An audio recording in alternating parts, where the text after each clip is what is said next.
Let's turn now to Sourabh Gupta. He is a senior Asia-Pacific International Relations Policy Specialist at the Institute for China-American Studies. Let's start with Wang Yi's remarks on the current state of U.S.-China relations and the trade negotiations. What is your biggest takeaway from what he said?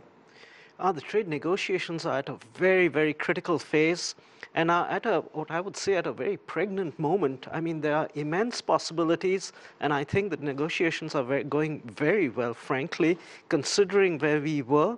And if those trade negotiations can come to a conclusion later this month or even sometime in early April, and the two parties can sign an agreement, I think it will stabilize ties to a very significant extent. It goes much beyond trade, because trade has been the ballast which has kept U.S.-China relations together for 40 years, and it can be that ballast for the next 25 years. He sounded very optimistic in this news conference, and we just heard 24 hours ago the U.S. President Donald Trump comment that trade talks were going well. How closely is the world watching what's happening right now? Oh, they're watching very, very closely. We've been seeing how the markets have been gyrating because of news coming out of the trade negotiations over the last couple of months.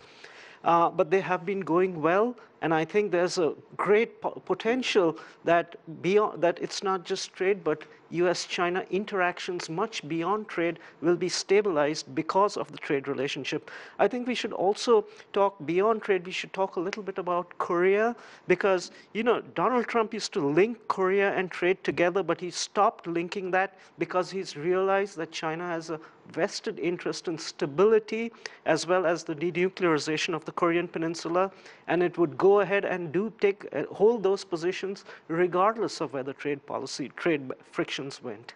On the side, though, we have this situation with these lawsuits involving Huawei and Canada and the United States and China.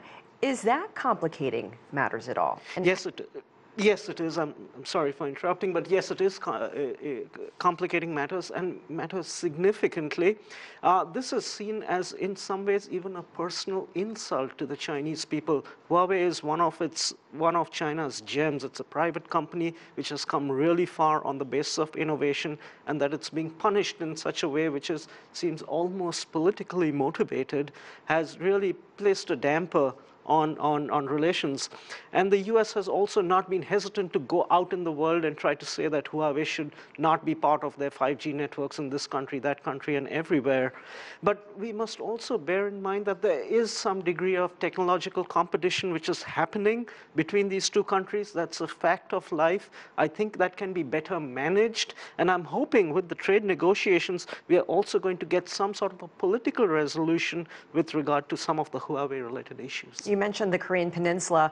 Last year's news conference, that was the #1 question answer at the very top. Still playing a very prominent role in China's diplomatic efforts. Very optimistic there as well. Keep the channels open, keep talking. Oh, I think it's very, very important that they keep talking. People are jumping to conclusions because Hanoi failed, or Hanoi did not seem to offer the sort of success people were hoping for or looking for, that matters are going to go downhill.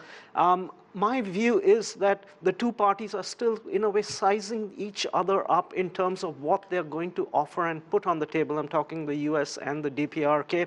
And frankly, I think it's more a kind of a re-evaluation happening in how they go forward, not whether they will go forward.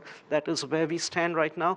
But it's essential that that sense of goodwill between the two parties be maintained as it is within the top leadership, and that China play that stabilizing role that it has played so far over the past 2 years in helping create the circumstances and the foundation and the framework within which the two parties can cooperate.